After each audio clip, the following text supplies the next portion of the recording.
RSS के सरबराह मोहन भागवत ने 2 दिन कबल ये बात कही थी कि हिंदुस्तान को जो असल आज़ादी मिली थी वो 1947 में नहीं बल्कि गुज़िश्ता साल 22 जनवरी 2024 को जब अयोध्या में जो बाबरी मस्जिद वाक़ई थी जिसको शहीद करके उस पर राम मंदिर तामीर किया गया, उसकी तामीर और उसके इफ्तिताह के ज़रिए मिली थी। यानी उनका ये कहना था कि असल जो आज़ादी है वो 22 जनवरी को मिली है, 1947 को नहीं मिली है।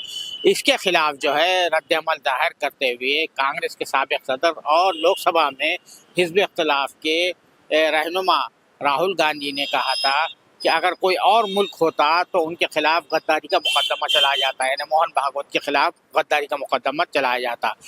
उसके बाद राहुल गांधी का जब कल बयान आया इसके रद्द अमल में, बीजेपी ने जो है उसको तोड़ मरोड़ के पेश करना शुरू कर दिया और उल्टे जो है राहुल गांधी और कांग्रेस को निशाना बनाना शुरू किया। उसी के जवाब में आज कांग्रेस ने जो है एक प्रेस कॉन्फ्रेंस की, जिसको पार्टी के एक तर्जुमान पवन खेरा और छत्तीसगढ़ के साबिक़ वज़ीर आला भूपेश बघेल ने एड्रेस किया। इस प्रेस कॉन्फ्रेंस में भूपेश बघेल ने कहा कि कांग्रेस का जो तारीख रही है, कांग्रेस जो है आज़ादी की जंग में पेश रही है और ये जो मोहन भागवत ने जो बयान दिया है वो सरासर जो है ये आज़ादी की तहरीक की नफ़ी करता है और इसके नतीजे में ये पैगाम भी उन्होंने देने की कोशिश की है कि आरएसएस ना आज़ादी की तहरीक को मानती है ना ही वो दस्तूर को मानती है। इस तरह का उन्होंने जो बयान दिया है मोहन भागवत ने, इससे एक साफ जाहिर हो गया है। और ये भी कहा कि आरएसएस जो है, आरएसएस का जो रोल है वो जो है मुखबिरों का रोल रहा है।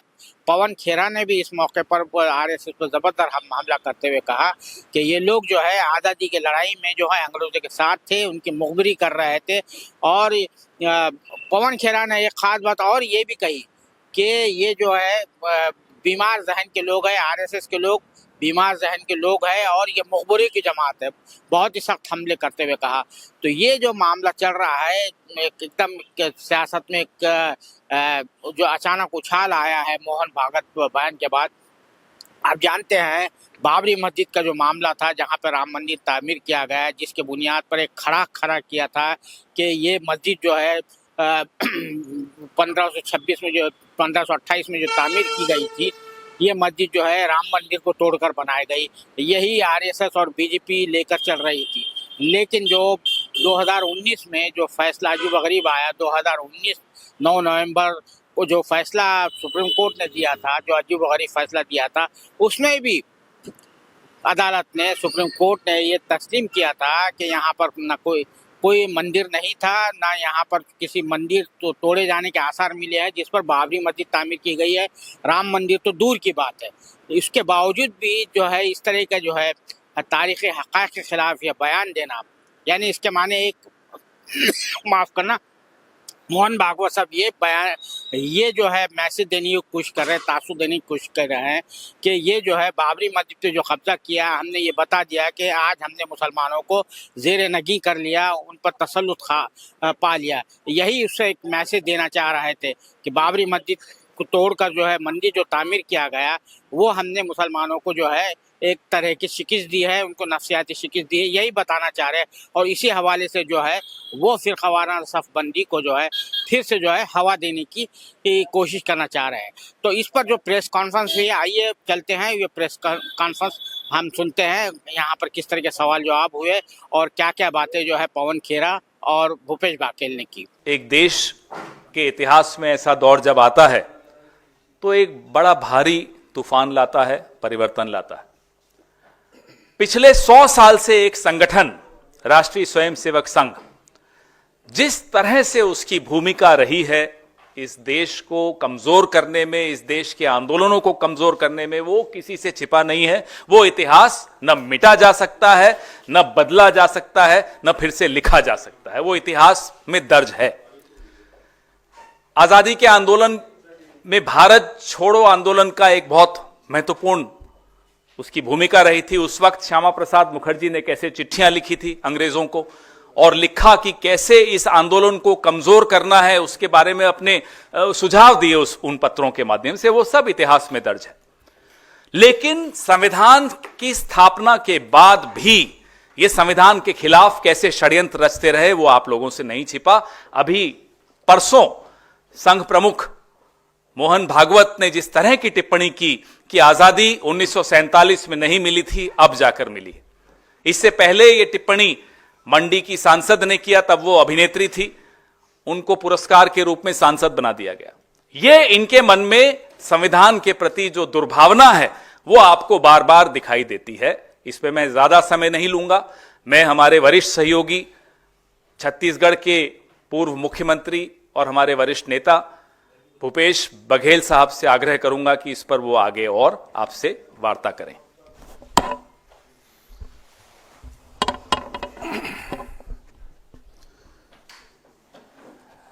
धन्यवाद पवन खेड़ा जी कि आपने आज मुझे पत्रकारों से चर्चा करने का अवसर प्रदान किया। इस कार्यक्रम में पत्रकार वार्ता में उपस्थित सभी पत्रकार साथियों का मैं स्वागत करता हूं। मुख्य रूप से जो बात आदरणीय खेड़ा जी ने कही है वहीं से इसकी शुरुआत। मोहन भागवत जी आरएसएस के प्रमुख हैं और उन्होंने कहा कि आज़ादी राम मंदिर निर्माण के बाद हमें मिला। दरअसल ये वाक्य उनका ये स्पष्ट करता है कि वो संविधान को नहीं मानते। इसका दूसरा अर्थ ये भी हुआ कि आज़ादी की लड़ाई में हमारे पूर्वजों ने, पुरखों ने लाखों की संख्या में जो लड़ाई लड़ी उसका वो अपमान कर रहे हैं। तीसरी बात, ये जो संघर्ष है उसको उन्होंने नकार दिया। और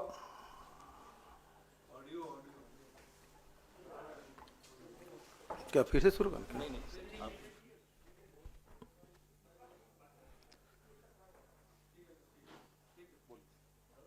मोहन भागवत जी के वक्तव्य पर प्रतिक्रिया देते हुए अपने भाषण में राहुल जी ने स्पष्ट कहा,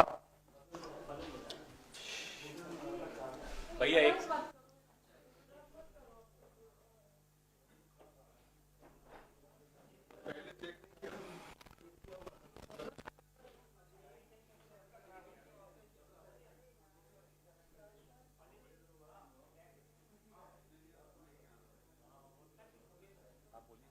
हेलो, टेस्ट कुछ ठीक हुआ?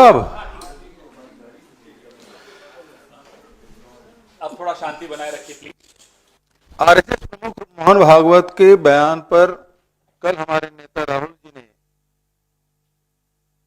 प्रतिक्रिया देते हुए उन्होंने कहा कि यदि यही बात दुनिया के किसी और देश में कही गई होती तो उनके खिलाफ एफआईआर दर्ज हो चुका होता और उसे गिरफ्तार कर लिया गया होता। लेकिन दुर्भाग्य कि ऐसा नहीं हुआ और मोहन भागवत जी और उसके संगठन के लोग संविधान के बारे में समय समय पर बयान देते रहे। उससे स्पष्ट हो जाता है कि वो संविधान को नहीं मानते, संविधान को बदल देना चाहते हैं। उनके सांसदों तक ने कहा कि हम संविधान बदलेंगे। ये इस बात से स्पष्ट हो जाता है कि मोहन भागवत जी संविधान को नहीं मानते। वो तिरंगा को भी अंगीकार, उनको 52 साल लगे तिरंगा को अंगीकृत करने में।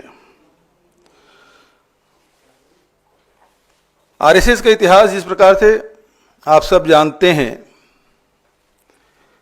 कि जब लाखों भारतीय अंग्रेजों के खिलाफ लड़ाई लड़ रहे थे ते उनके साथ भागीदार के रूप में काम कर रहे थे अंग्रेजों के साथ। ये हिटलर और मुसोलिनी के विचारों के मानने वाले लोग हैं, उस रास्ते पे चलने वाले लोग हैं। ये असहमति को भी बर्दाश्त नहीं कर सकते, उनको विरोधियों के तहत कुचल देना चाहते हैं, दबा देना चाहते हैं, इस विचारधारा के लोग हैं। आदरणीय साथियों, केंद्र में भाजपा की सरकार है, बहुत सारे राज्यों में भी है। दरअसल ये सरकार आरएसएस की सरकार है, क्योंकि संविधान में तो न्याय की बात है, समानता की बात है, लोकतंत्र की रक्षा करने की बात है, और आरएसएस इन विचारों को मानती नहीं है। और वही काम लगातार जो भारतीय जनता पार्टी की सरकार है वो लगातार कर रही है। इनका पक्षपाती एजेंडा से देश क्या दुनिया भली भांति परिचित हो चुकी है, और लगातार अभी जिस प्रकार से राहुल जी ने जो बयान दिया, उसके भाषण को तोड़ मड़ोड़ के लोग, चाहे जेपी नड्डा जी हों चाहे और कोई हो, वो इसकी व्याख्या गलत ढंग से कर रहे हैं। भारतीय संविधान के अनुच्छेद 12 में राज्य का अर्थ उसके संस्थानों के रूप में परिभाषित की गई है। अब जितने भी जो न्याय, समानता और लोकतंत्र की रक्षा करने की जिम्मेदारी इन संस्थाओं की है, उसको ये लोग कब्जा कर लिए हैं। आप देख सकते हैं कि किस प्रकार से निर्वाचन आयोग की भूमिका रही है, किस प्रकार से भारतीय जनता पार्टी के लोग लोकसभा सत्ता में होते हुए लोकसभा नहीं चलने दे रहे हैं, किस प्रकार से ईडी, आईटी, सीबीआई का दुरुपयोग हो रहा है। और इसीलिए तो राहुल जी ने कहा कि लड़ाई हमको इन संगठनों से भी है। स्टेट का मतलब ही यही है कि उनके जो अनुच्छेद 12 में जो परिभाषित किया गया है, उससे स्पष्ट है कि इन संस्थानों में ही उनकी शक्तियां हैं, और उन शक्तियों को या तो काबिज कर लिए हैं या उन्हें डरा धमका के अपने अनुरूप फैसला करा रहे हैं।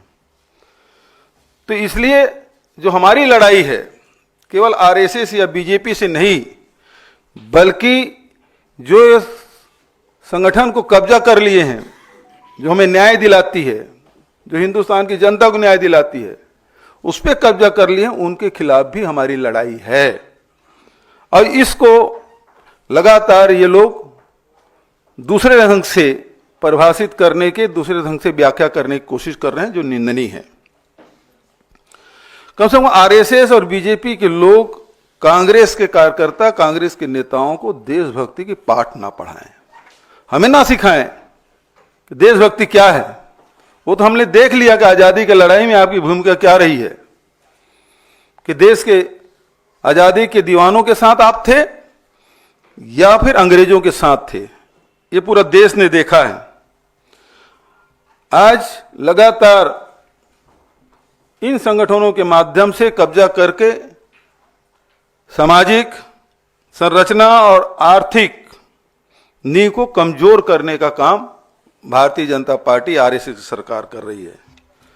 तो आदरणीय साथियों, मैं यही स्पष्ट करना चाहूंगा कि राहुल जी का जो दृष्टिकोण है लोकतांत्रिक है, समावेशी है और न्यायपूर्ण। ये जो मूल सिद्धांत है, इसको लेकर आगे बढ़ रहे हैं, और इन सिद्धांतों के खिलाफ जो भी सामने होगा या जो भी रोड अटकाएगा, उसके खिलाफ कांग्रेस पार्टी और हमारे नेता राहुल जी लड़ाई लड़ते रहेंगे। अब आपके तरफ से कोई सवाल हो तो सादर आमंत्रित।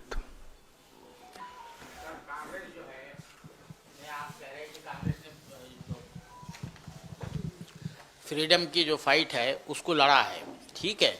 दूसरी बात ये कह रहे हैं कि इनके खिलाफ जो है एफआईआर दर्ज होना चाहिए था, तो कांग्रेस प्रैक्टिकल क्यों नहीं कदम उठाती है कि खुद ही वो एफआईआर दर्ज करे। जो वक्तव्य आया है आरएसएस के चीफ का जो है, तो आप खुद क्यों नहीं ये करते हो? क्योंकि आप लोग कह रहे हो कि हमने जो है आज़ादी की लड़ाई लड़ी थी, वी लेड द फाइट, और उसी को जो है नकारा जा रहा है। देखिए, आज़ादी की लड़ाई सबने मिल के लड़ी, उसमें आरएसएस शामिल नहीं था। केवल कांग्रेस पार्टी ने नहीं, बहुत सारे लोगों ने लड़ाई लड़ी, मैंने वो कहा। दूसरी बात यह है कि एफआईआर करने के बाद कौन एफआईआर करेगा? क्या मोहन भागवत के खिलाफ एफआईआर करने की दिल्ली पुलिस की ताकत है? इतना सहज मानते हैं आप? एफआईआर कराने जाने वाले को क्या थाने ड्योढ़ी तक चढ़ने का भी अवसर मिलेगा?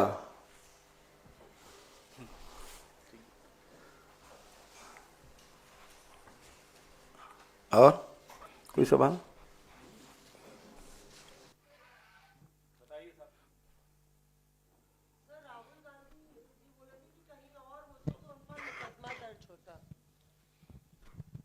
राहुल गांधी जी बोले कि वो कहीं और होते तो उन पर मुकदमा दर्ज होता, पर अगर हम लोग देखें कि जिस तरह से जब भी आरएसएस या मोहन भागवत पर प्रतिक्रिया कांग्रेस देती है, जो आपके बाकी घटक दल हैं उनकी अलग राय होती है इस पे। अभी हाल ही में शरद पवार साहब ने आरएसएस की भूरी भूरी प्रशंसा की। आप लोग एक ही अलायंस में हैं और इस तरह से जो बाकी घटक दलों में मतभेद है उसको लेके क्या कांग्रेस अपनी विचारधारा पर चलेगी, भले ही अलायंस का कोई ना कोई मतभेद हो इस पे? देखिए, स्पष्ट कर दूं मैं कि कांग्रेस अपने सिद्धांतों पे समझौता कभी नहीं करेगी। दूसरी बात यह है कि जब आप लड़ाई लड़ते हैं तो सब सहयोगियों के साथ लेते हैं और उसमें एक कॉमन मिनिमम प्रोग्राम बनता है। जहाँ तक शरद पवार जी की जो बात है, जो मैंने सुना, उसमें उन्होंने उसे संगठन क्षमता की बात की, उसकी भूरी पूरी प्रशंसा नहीं की। एक पक्ष के बारे में उन्होंने जो बात कह दी तो इसका मतलब नहीं कि सब कुछ उन्होंने कह दिया। हालांकि मुझे उसके बयान की सफाई देने की आवश्यकता नहीं है, शरद पवार जी खुद सक्षम है। लेकिन जो मोहन भागवत जी ने कहा कि आज़ादी, असली आज़ादी तो राम मंदिर निर्माण के बाद मिला है, तो ये स्पष्ट है कि जो लाखों लाख भारतीयों ने, हमारे पुरखों ने, पूर्वजों ने जो आज़ादी की लड़ाई लड़ी, उसका ये अपमान है। पवन जी सामने दो सवाल हैं। एक तो ये कि जो आपने कल बयान दिया था मोहन भागवत जी को लेकर के, आपने कहा था ये बीमार आदमी है, उस पर बीजेपी ने प्रतिक्रिया दी है। उन्होंने कहा है कि कांग्रेस का ही कोई नेता मोहन भागवत जी की इस तरह की भाषा का इस्तेमाल कर सकता है, क्योंकि कांग्रेस में नरसिम्हा राव, सीताराम केसरी, प्रणब मुखर्जी जैसे बुजुर्गों का अपमान किया जाता है। बुजुर्ग है मोहन भागवत, और सोनिया गांधी, राहुल गांधी से यही शिक्षा मिली है पवन खेड़ा को। लाल कृष्ण आडवाणी जी आईसीयू में थे और पूरी भाजपा देखने सारंगी जी को जा रही थी। ये सम्मान दिया इन्होंने आडवाणी जी को। ये बताएंगे हमें बुजुर्गों का सम्मान कैसे किया जाता है। मुरली मनोहर जोशी जी को सिर्फ जन्मदिन के दिन याद करते हैं, वे घर बैठा के रखा हुआ है सबको इन्होंने। वो आडवाणी जी तो अब सोचते हैं कि काश मेरे नाम में वी नहीं होता तो मैं अडानी होता, तो शायद ज्यादा सम्मान मिल जाता। वो एक वी ने उनका पूरा क्या बताया आपको। इसलिए इनको कहिए कि ना केवल मोहन भागवत जी खुद बीमार व्यक्ति हैं, बीमार मानसिकता से ग्रस्त हैं, पूरा का पूरा संघ बीमार संगठन है। ये मुखबिरों का गैंग है और इनका इलाज ये देश करना जानता है। इनका इलाज ये देश पहले भी कर चुका है, आगे भी करेगा। सर, एक और सवाल है। सुप्रीम कोर्ट ने कहा है कि ईडी का काम सिर्फ लोगों को गिरफ्तार करके जेल में डालना है, ऐसा हम बर्दाश्त नहीं करेंगे। एक तरीके से सुप्रीम कोर्ट ने सवाल खड़ा किया ईडी की कार्रवाई। तो जब राहुल गांधी कह रहे हैं कि पूरे स्टेट पे इन्होंने कब्जा किया है, तो क्या गलत कह रहे हैं? अभी आपने बघेल साहब से बोला कि एफआईआर क्यों नहीं कराते, बघेल साहब ने बिल्कुल बढ़िया जवाब दिया और एक उदाहरण बघेल साहब ने दिया कि अगर आप एफआईआर तक नहीं करा सकते उस व्यक्ति के, मोहन भागवत के खिलाफ, तो बताइए स्टेट पे इनका कब्जा है या नहीं है? ईडी स्टेट का एक अंग है और उस अंग पर ना केवल ईडी, सीबीआई, इनकम टैक्स, चुनाव आयोग, यूनिवर्सिटीज में अब वाइस चांसलर्स कैसे बनेंगे, आपने ड्राफ्ट रूल्स देखे होंगे।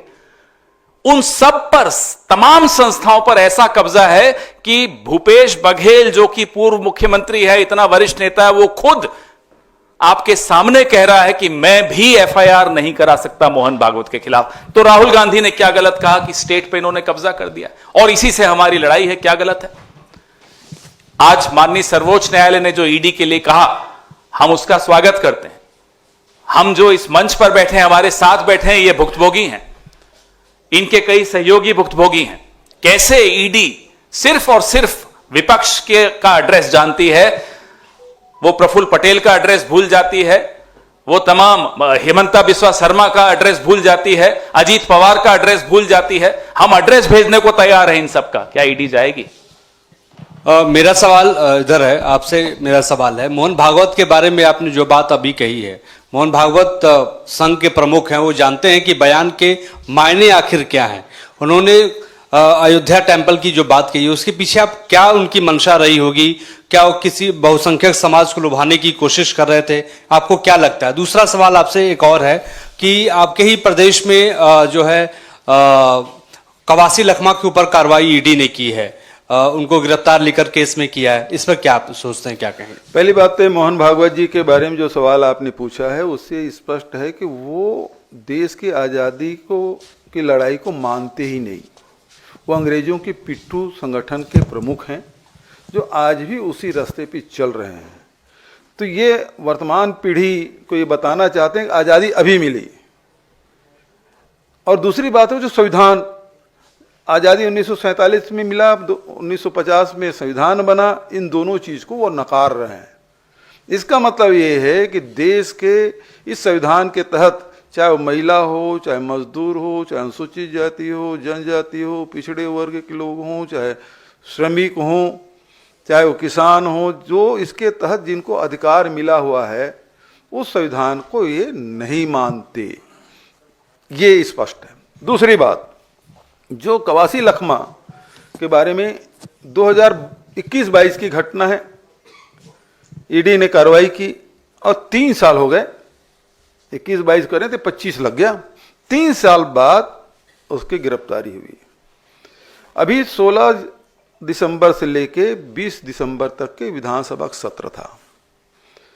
अपने विधानसभा क्षेत्र के प्रश्न उन्होंने कवासी लखमा ने पूछ लिया, तारांकित प्रश्न था और उसमें उन्होंने पूछा और उसके उत्तर में लिखित उत्तर है, मंत्री जी ने स्वीकार किया कि आचार संहिता के समय, पीडब्ल्यूडी विभाग से संबंधित था, आचार संहिता लगा हुआ था 14-15 मई के बाद, बजट में है ही नहीं, किसी विभाग से स्वीकृति नहीं, टेंडर नहीं और पुल निर्माण शुरू हो गया।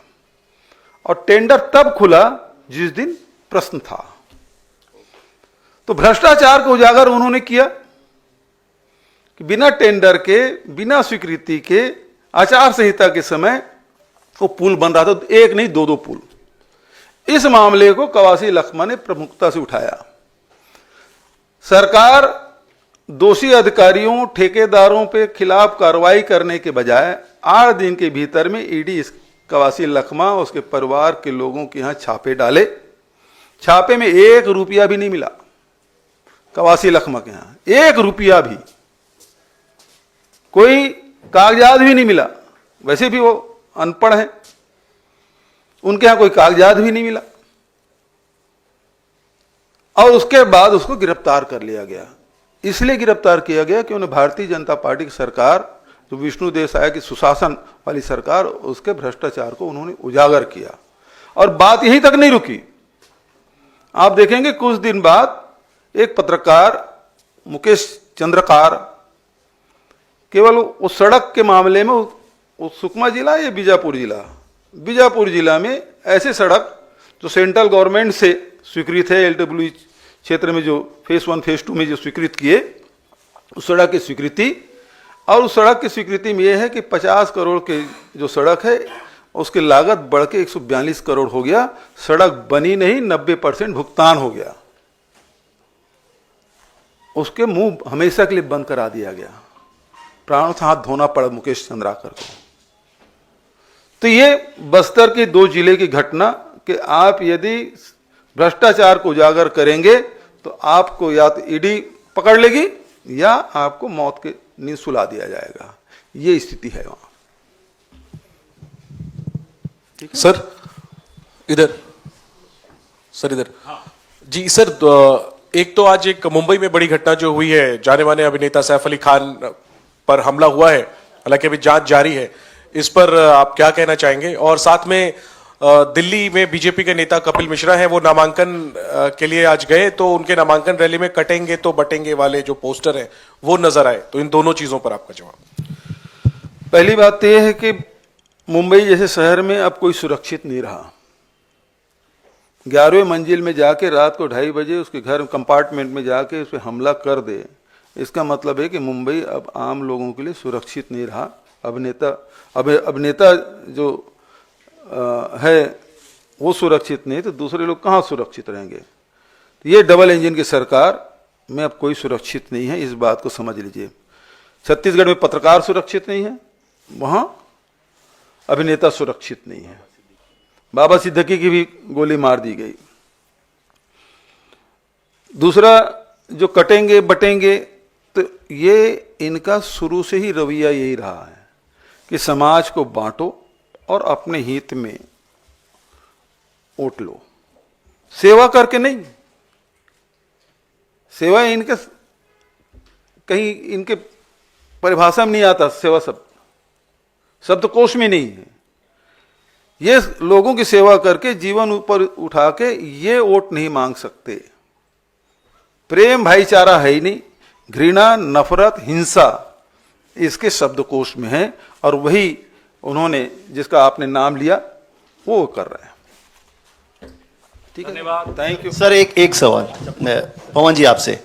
आपने कहा कि इस तरह का बयान जो मोहन भागवत ने दिया, पहले किसी अभिनेत्री ने दिया, वो उनको सांसद बना दिया गया। अब मोहन भागवत जी ने यह बयान दिया है, उन्हें क्या बनाया जाएगा? आपको क्या लगता है क्या फायदा होने वाला है?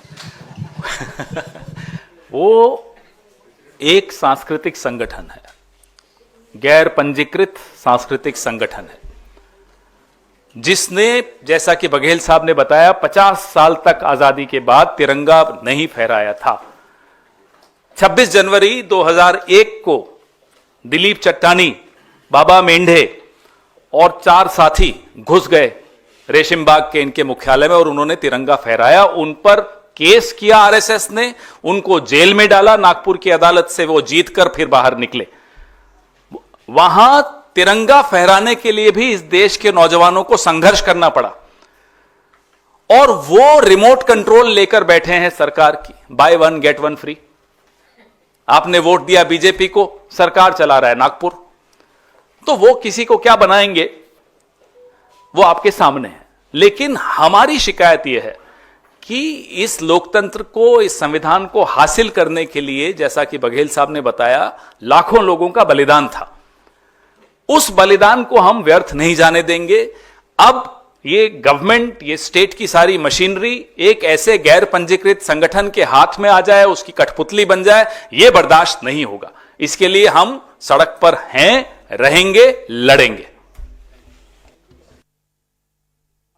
बोलो बोलो।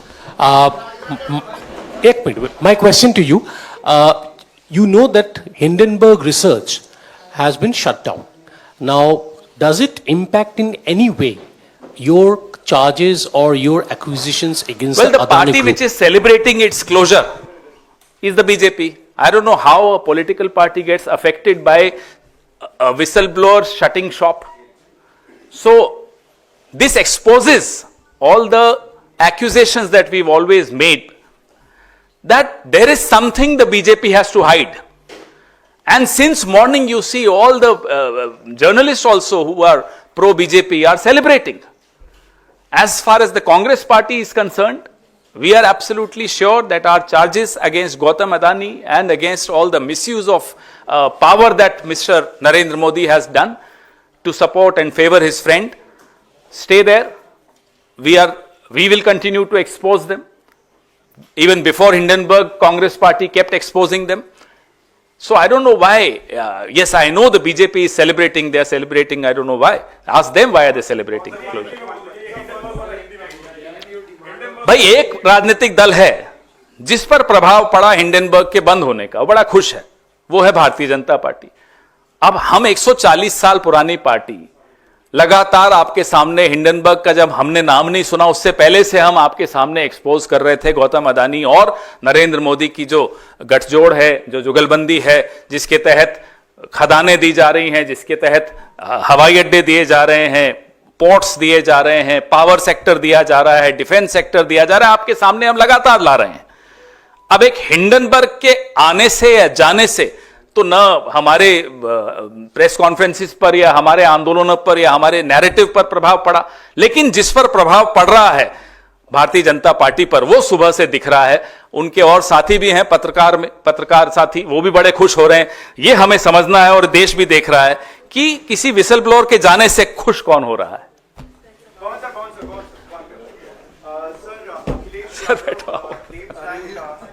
Sir, Akhilesh Yadav claims that the government figures are fake in Mahakumbh and some trains are running empty.